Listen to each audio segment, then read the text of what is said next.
yes.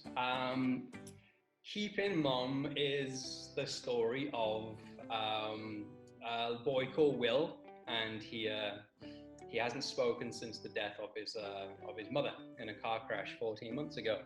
And his father, he gets fired from his job, and he decides to maybe unwisely become a dancing panda bear in a local park. He figured, why not give it a go? He can't find another job, so he tries to do that instead. And his son hasn't spoken to him in all this time, and one day, Danny, our main protagonist, he sees Will walking through the park, getting bullied by some boys. He runs over, he saves his son, still dressed as the panda, and his son says thank you. And that's the first time that he's spoken in all that time. And that's basically the kind of the catalyst for the story. And Will, from that moment, sort of starts to visit the park and starts to talk to his dad, not knowing it's his dad, talking to the panda. And basically just sort of learning to come to terms with the grief and the loss of his mother. And through that process, Danny also learns to come to terms with it as well, and they learn to kind of to bond through that process and to overcome things together. So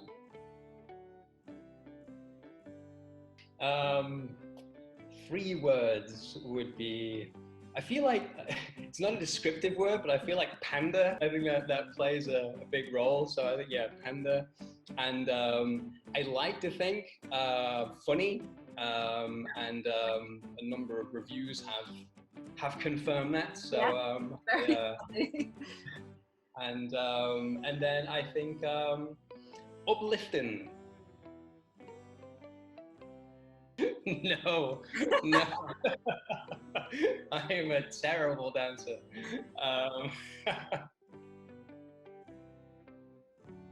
Well, actually, I think they compare pretty well with Danny's at the beginning of the book. Not so much by the end, because I think Danny is a much better learner than I am.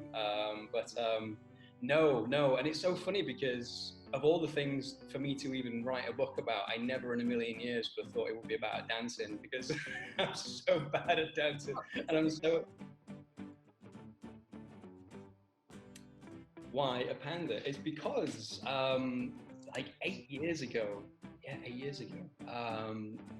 I noticed in the Sunday Times magazine, I was at home at the time, and I was just sat there having my breakfast and flicking through the Sunday Times magazine, and in the middle they just kind of had a bunch of photographs. I think they did it every week, just kind of random photographs, and just one of them was this, it was, I don't even know who took it or where it was, but it was just like this kind of really grim looking sort of concrete park, and there was someone dressed up.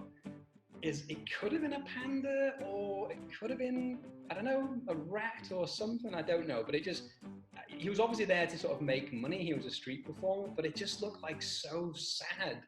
I was like, wow, like who's inside that costume, and what led him or her to be here?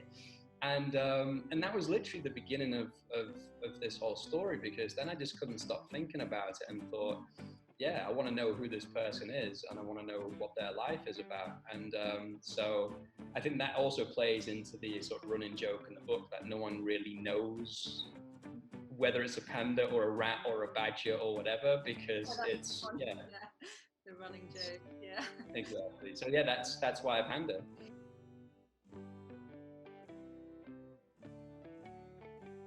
It's hard, isn't it? It's like when someone says, like, who's your favorite child? But I love them all in their own way. But I think maybe like El Magnifico. I think because he's such a pathetic character, and and I think we all know someone maybe a bit like that, and he's obviously not a goodie, but at the same time, he's just, I can't hate him either. He's just, it's just, I feel a bit sad for him. That's brilliant, yeah.